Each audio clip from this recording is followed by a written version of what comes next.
You are tuning into Engaging Walk. This week we will discuss the 4th episode of our Vision series, How to Grow Closer to Each Other. If you are new to the podcast, my name is Drake. And my name is Rubie. We are passionate about building strong family connections. We've seen how impactful a simple walk together can be. Don't forget to subscribe to our podcast to stay up to date. So let's get the conversations going as we discuss today's content. Okay, yeah, so today we're going to be talking about growing closer to each other. So we've done a series now on vision. This whole theme is 2024. We are moving into a new year, or we're already into the new year. It's actually almost halfway through the first month. Yeah. Which is pretty crazy. But as we grow into this new year and as we grow into new goals, visions, and adapting all these things, the priority is maintaining the connection that we have with one another. So that's right. We're going to answer this question, or at least attempt, as to how do we grow closer to each other while we are going through all these different changes. So we're going to break this down into 4 different big questions or big areas. The first is going to be giving it time versus when you know you know. The second area is going to be spending quality time together and what that looks like. Third area is going to be what is the goal of the relationship, the practical side versus the romantic side. And then how do we grow together or apart? Do we grow together or apart during these major developments and milestones? So there's lots of different things that can happen. So let's think back to this idea of giving it time versus when you know you know. Now, obviously there's an element of time to getting closer to each other. All different types of bondings happen over time. For example, a couple that's been married 50 years has a way different level of connection and bond than a couple that has been married for 5 months. Mm-hmm. And that's just the nature of time and all the different experience that you go through. But time is not everything. So a lot of people point out different relationships that have dragged on for years and years and don't result in much, mm-hmm. versus relationships that are relatively new but do have very meaningful and impactful results.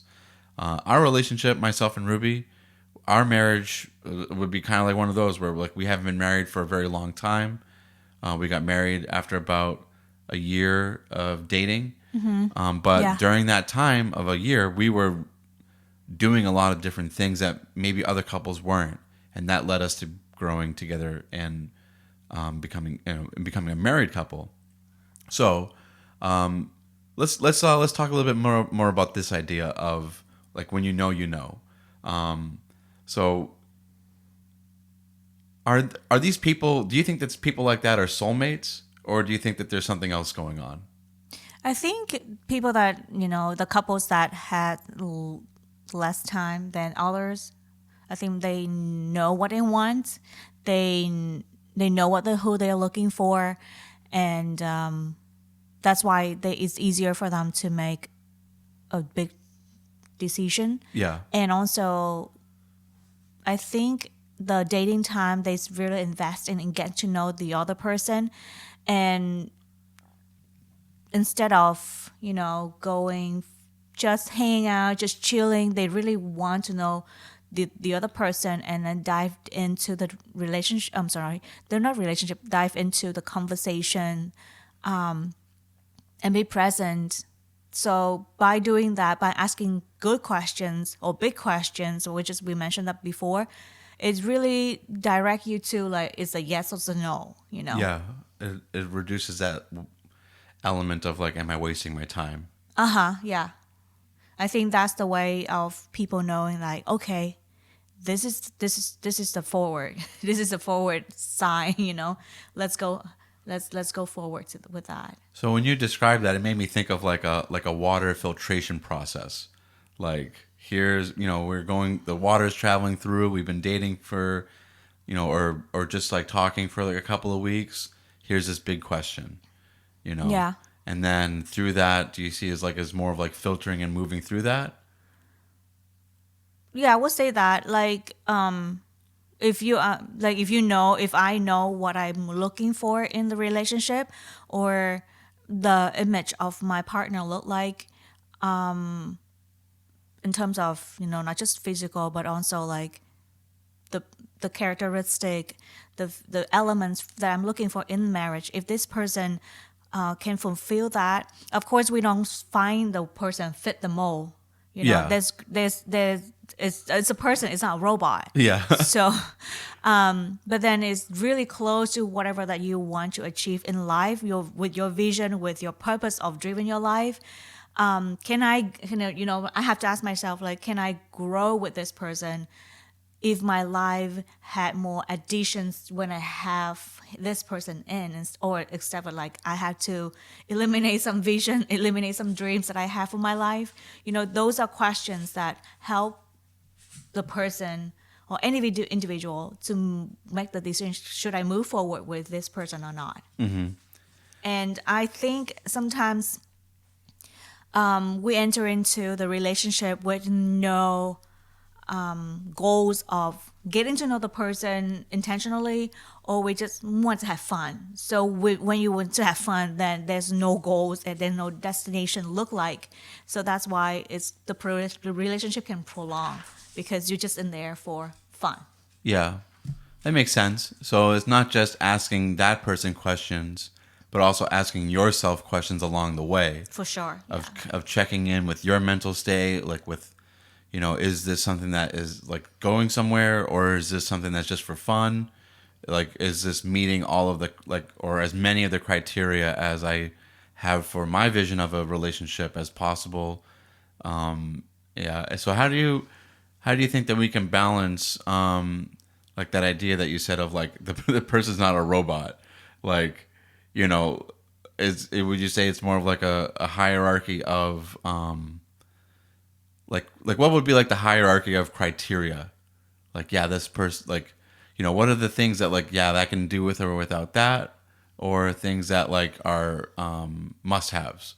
I think it's really go back to the person, like, let's say us, right? It's go back to me. What is my, I would say, like, for us, for hardcore and soft area, I want to say like oh no, Hard nose and soft nose. yeah.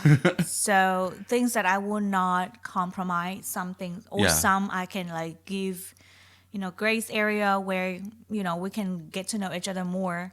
So depends on the person, like what is it that you cannot compromise, and you like you say like, this is me, this is who I am, this is what I want for the marriage and the family in the future. I will not compromise that.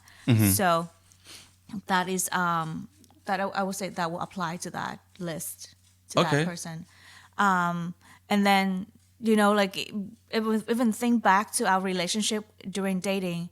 There's a lot of time, tons of time, where I have to like ask myself many times, and also sit down with counselor, or not counselor, but my spiritual mother, and say, hey, this is what I imagine, this is the reality, what do you think? Or I have to ask myself, like, what is it working for me? Is it something that I want to go forward? Because it's not fair for the other person when I'm not clear, Yeah. and I'm wasting my time, and I'm wasting your time too. So, but it's also, I think these questions also apply with the marriage too, because marriage take works and relationship take works. Yeah. Is A lot of work. a lot of work and a lot of intention. And so a lot of people, when they married for years or they familiar with each other, then intentional no can be blurry. And they just think, oh yeah, I always see my husband or wife every day, and then it's I don't have just, to do anything special. yeah. Or like, I will see that person. It's okay. If I don't say it there, now or in the morning, I can say it later. Things like that. I think also factor into, working toward your relationship. So time can be very important, but it's not the ultimate, factor, because I think intentional is the one. Because just like you have a freedom and how close you want to grow together with me, that's up to you. It's up to me. So intentional is, I think that's the most powerful factor in relationship. Yeah, that reminds me of a saying that's don't ever stop dating. Yeah. So like always have those date nights, those even when it's difficult, you have to have those date nights, those special moments together to like really feel appreciated. And yeah, that all goes back to this theme of being intentional. And this actually leads us right next to our second topic, which is, it's very obviously we're going to have to be spending quality time together. So like, what does that look like? What does it look like when we spend quality time together? So this doesn't always necessarily have to be like, me and my wife always love to go like rock climbing together, or we love to go, do a certain hobby together or a certain thing that we both enjoy. Those things can be very helpful and can be very meaningful. Like when you both have such shared interest into the same hobby, sport, activity that you both really love. But it doesn't have to be that.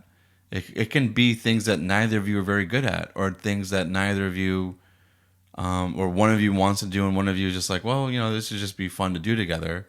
But the idea is doing it together and having those shared experiences together. So, for example, like painting a canvas together, or separately, but doing it together, and having doing the quality time and being intentional during that time, and doing things that are maybe not just like outside the norm, but involves like communicating, working together, or at the very least spending that quality time where you're discussing and connecting. Yeah, and then also quality, in the question is mentioned too, like quality time. So how do you add quality in those time that you engage with that person? It's like no distraction. It's just that person in front of you. If you are a quality time, love language, you know what it is.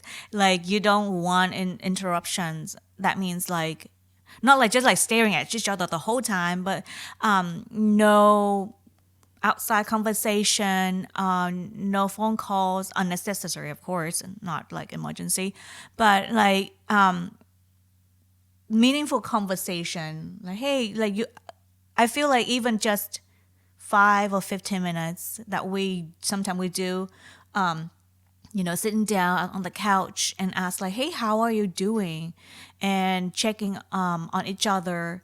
And I really mean that, it's not like, oh, fine, I'm good, move on, but really ask. And when the connections, when vulnerable happens, that's where connection happens too. And I think very important for the couple, especially like moving to New Year's, and there you go, you have so many goals, and it could be have the same goal, which is great because you have more things to share, more common things to share. But if you have different goals, then it's very easy to go apart from that. And having these moments, maybe just like 5 to 10 minutes or 15 minutes, such an asking for connection. I think that's how we can growing closer to each other.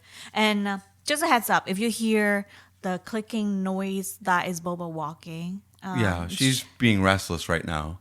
Yes, unfortunately. But it's okay. But she being cute and just wondering. That's who she is. She loves moving and active. Mm-hmm. Yeah, she's really funny like that. But yeah, that's a lot of really great things that Rubie was talking about that just there. And there's so much to this idea of like just having that quiet time together.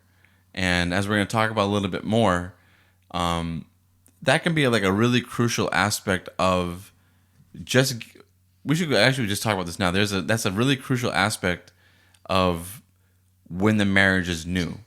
And we had this discussion with a couple that was a bit older, when, a much more experienced married couple, like how long they'd probably been married for like 20. Over 30 years.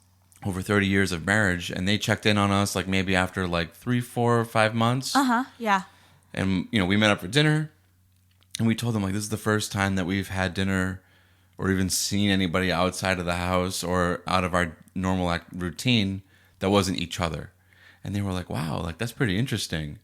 And we spent a lot of time really just spending time together. So not like any partying or hanging out with other people. It was just a lot of one-on-one time, and a lot of date nights and a lot of walking together.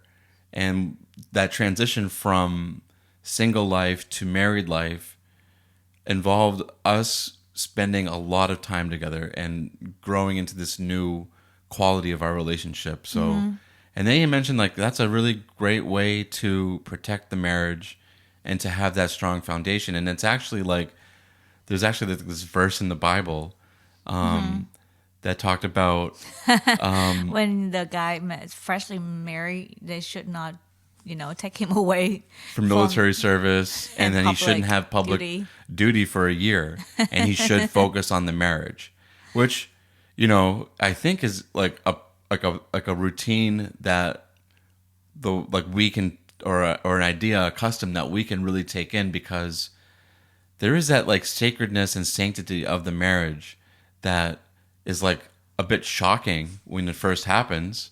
And then you need that time, not just to rejoice in it and to enjoy it, but really to grow and understand what's happening.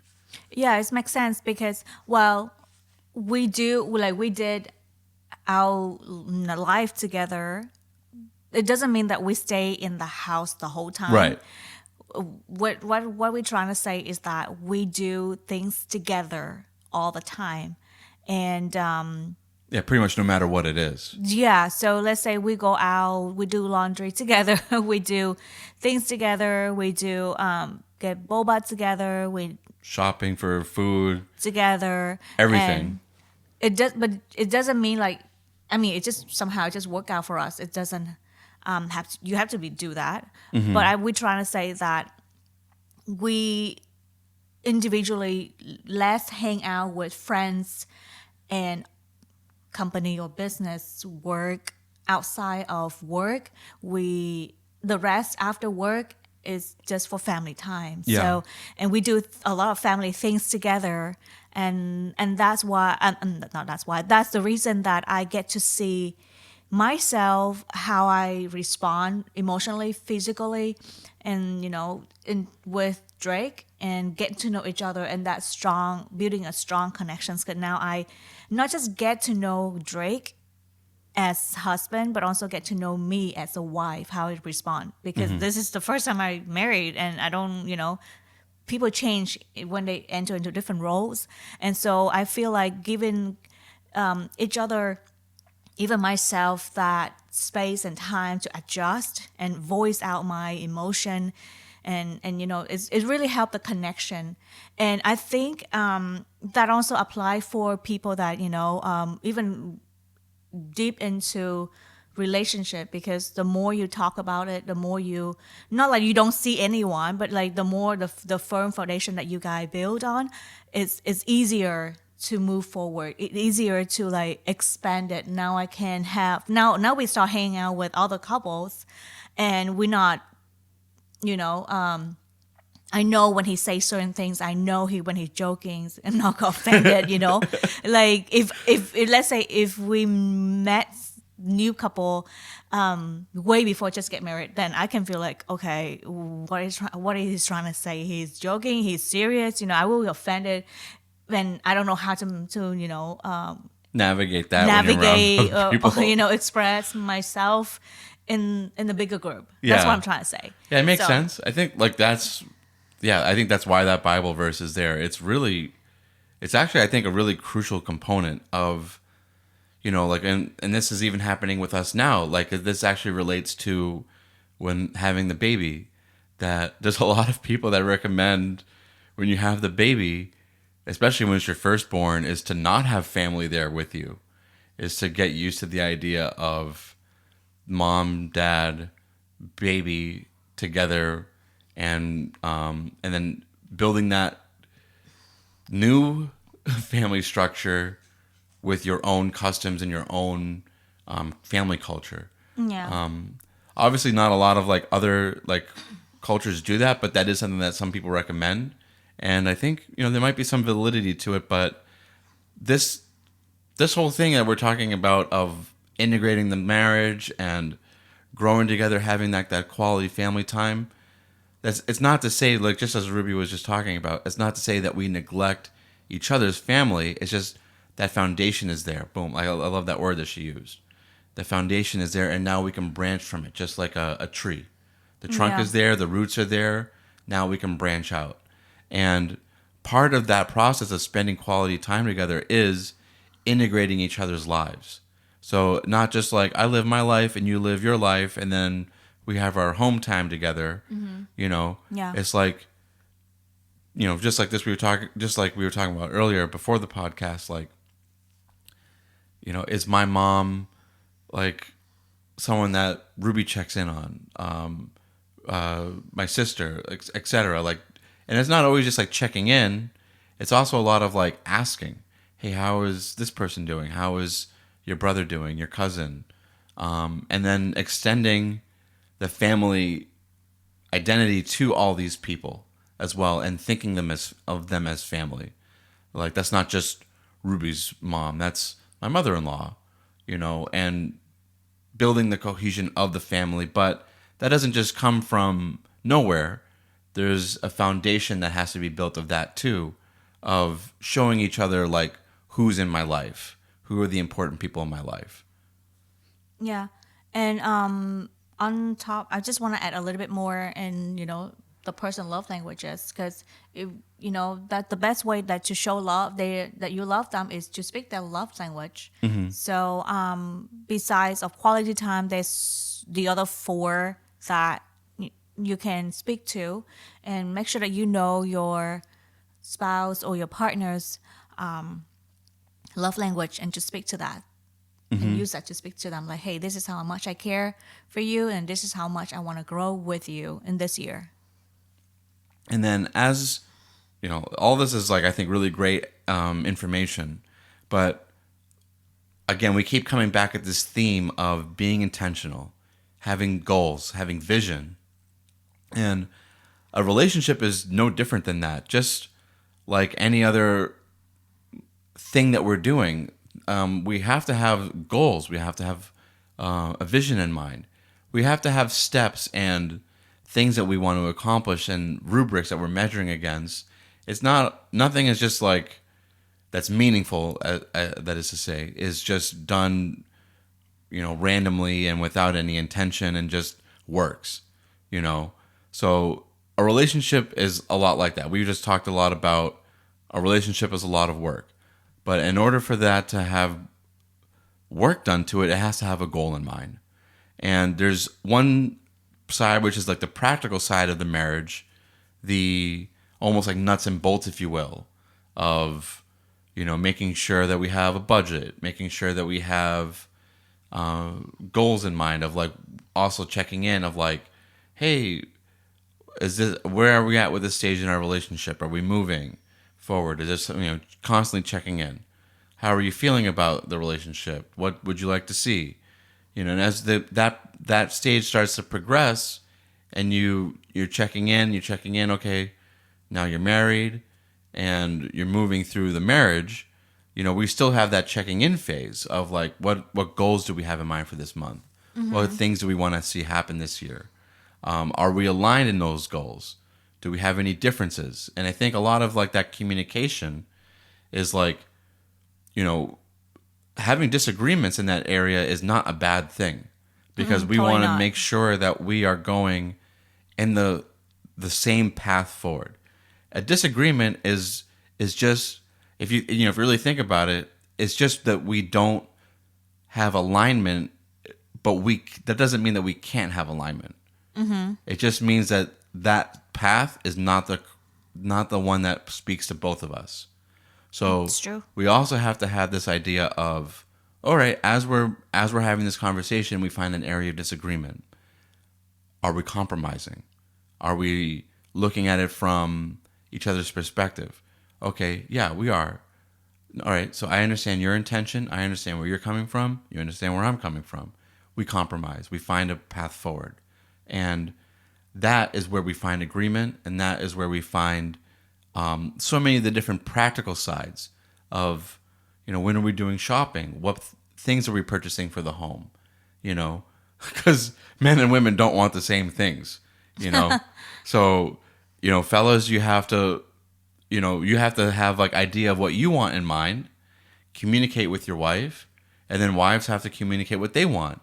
And then we find a path forward, right? We analyze all those things together and find what's best for us in the practical side of the marriage. But the practical side of the marriage is just one half. There's still the romantic side. It just keep the things going in order. Yeah, and without chaos, because chaos is not good no matter where it's at. Nope. So we have order, we have discipline in our way of us handling the household responsibilities. We're doing it in a responsible way. We're finding agreement. We're doing all these things that speak to our family culture, but the family culture doesn't just stop there. The family culture has a romantic element to it because, like my wife eloquently put it, there's two people meeting at the altar. Yeah, what do you think about them? Give the listeners a view into what your mind was discussing, because it was so nice. So because you was asking me these questions, what's the goal of the relationship, and you all heard Drake mention like there's so many tasks as you are integrate two lives together, and it can be like sounds like work, but as like that is adding on. But remember at the altar when just two people look into each other's eyes and with no task attached, right? Yeah. And I say like, hey, this is my vow to you. This is the other one say like, okay, this is my vow to you to take care of each other. And so the person is the prime priority for the marriage. It's not the task, not anything anything besides that person wellness is adding on to that. And so my job, the first thing is, my goal is you. My goal is to know, thank you, to connect, to know, to grow with you. That's my goal. And anything that help us to grow, which is like task, practical science of marriage and practical science of life, is the next one. But you are the first one. Mm-hmm. And of course, God is in the midst of that. If without God, everything chaotic. So I think first having the goal is that having the practical side down, but also having the romantic or the fun part is going as well, because without that is the relationship will dry up really fast. Yeah, and it can be difficult to kickstart after months and months and months and months, maybe, and then months turn into years of not having that emotional, physical needs met. So we constantly have to check in there too, and we can grow as individuals and as a couple, but neglect this part pretty easily, especially if we're like, not saying that we are, but if a couple is like hyper focused on, all these other practical sides, that we have to also take a moment to reflect on, like, how much am I doing for the romantic side, for both parties, because the women don't just have this need, but men do too. That need might look differently, but those needs need to be met regardless. So that's something that we focus on and that we keep in mind. And so all of those things are important, which just really goes to speak as to how much work we're putting into the relationship. But it's not work if you love what you're doing and if you love the person.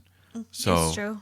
Just like if it's a job where you love the job, You're having fun. You don't feel like you go to work. I'm like, hey, I'm having fun and I still got money. Yeah. You know, that's the goal. Yeah. Well, I'm not saying for the marriage, just I talk about the job. Yeah, and if the goal for the marriage is aligned, everything is tuned, and you constantly having those discussions, these practical and romantic side can also just be fun. So it doesn't have to feel like work. It is work, but it doesn't have to feel like it. So maybe that's something else that like we can, in our relationships look at is like, are we having fun with this process? Yeah, it's true. And I think having fun can be, look different for each couple, which is great because that is how your relationship stand out from others. So, create fun nights, create romantic nights, create date night with your loved one and having fun. Yeah, and I love what Ruby said last. Last thing we'll talk about for this topic is that she earlier said like we have to ensure that our partner is always central to our individual vision. So that's beautiful. So as we're having this thought in these dreams in our head, maybe you're stuck in traffic and you're like daydreaming about what your future is going to look like. Where does your partner fit into that idea? Like, how are you going to like bring your partner along? If you're looking down the road and you see, yep, I see this for myself, I see that, I see this other thing, and your partner's not there, check back in and be like, where does so and so fit into this? How can I bring them along? How do we communicate and make sure that we're going down this path the right way with each other, needs and everything being kept in mind? Yeah, it's very if we say like how does the couple grow apart because there's no integrate of goals. Well, lucky that if we have goals that have common or we share a common goals together. But what happen if we don't? So how can I still involve you into my goals and instead of still achieving it but not like growing up away from you? I feel like it's about again, bringing the person into your goal, to your what are you doing, update them. And because once, let's say I have something at work and my career this year I focus on at work and achieving this, and the first person that I share with was my colleague, and then or friends instead of my husband, then that person get to see my excitement, my joy, my moment first, and then I repeat it to my husband, which is of course the emotion is not there, so not exactly the same like at the first person. So what I try to say that when we intentional involved them into whatever we achieve in our vision, that is also the way that you stay connected, even though your list look different. And that is how you continue to grow with each other and stronger when your list look completely different. Because I have seen a lot of families or couples they're very connected even though they do totally opposite things because they have intentional for the connection with another. Yeah, with one another. Yeah, that makes sense. And when we don't want to disregard how difficult this can be, especially when you have people have major developments and milestones and even trauma that is just part of life, and we all go through it. Everyone goes through it. But when we think back to this idea of what separates a couple that has been married for 50 years versus a couple that's been married for 5 months, the couple that has been married for 50 years has gone through, family drama, deaths in the family, moving, children, career changes, recession, maybe even depression, losing homes. Yeah. So many different things can be thrown at the couples that can really just like boom, just just hit you hard.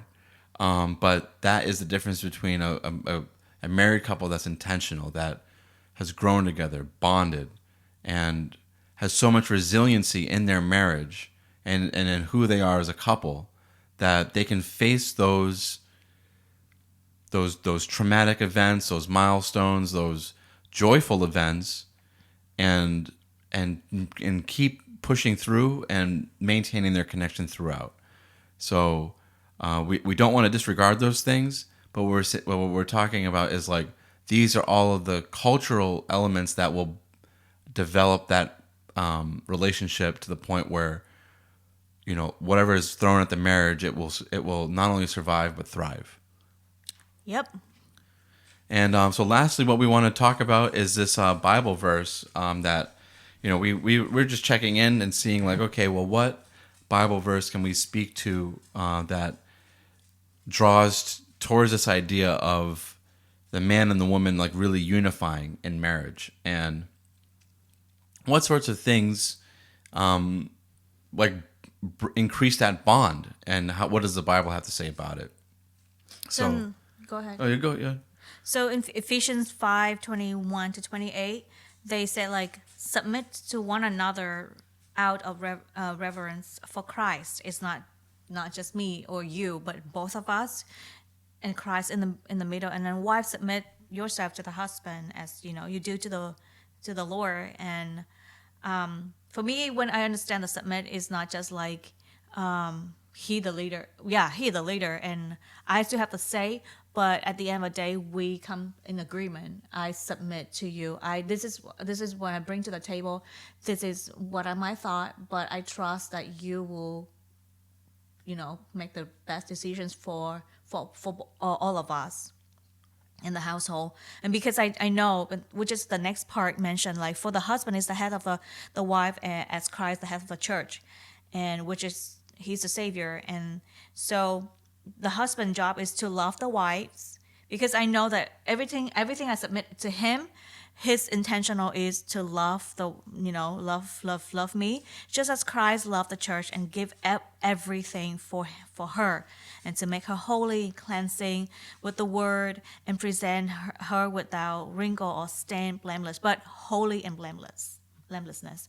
So I know like I can trust 100% Drake's decisions, because I know his intention for my good, for the family, and for Christ, and whatever that he made, it's gonna be for that purpose. So that's why I can trust completely to him and say, "Hey, you do it," because and that is that's how it looked like for a relationship, and I think it's very strong in connections of trusting each other, and release that decisions to the other person. Yeah, and then just like Rubie was talking about, the husband doesn't take that responsibility lightly and like make light of it, or view it as like a subservient type of position. It's not. It's and I think one area of the relationship between a man and a woman that really makes, or husband and wife rather, that really makes this part illustrated is pregnancy. And because the woman is going through tremendous changes in her body, and she is carrying literally life in her. So you as the husband, like, look at the woman, your wife, and go like, oh, okay, things are getting real. And decisions that I make don't just affect me. They don't just affect, my wife. They affect a little human being that is going to be born into this world.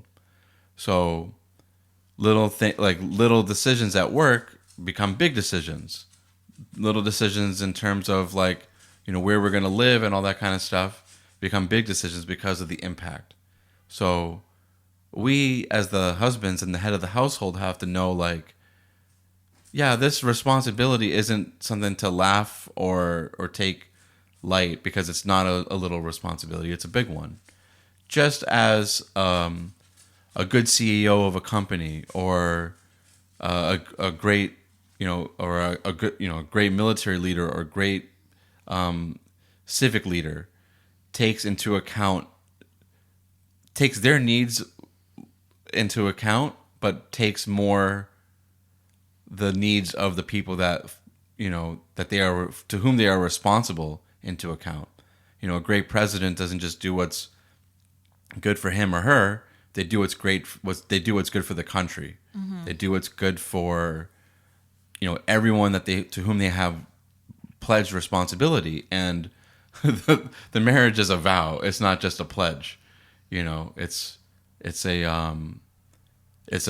a sacred vow. Yeah. So that responsibility is to be taken very seriously, and that is what what those verses are talking about in Ephesians. So we'll wrap it up now with this assignment, but first, Rubie has something to say. So I make another card for you guys.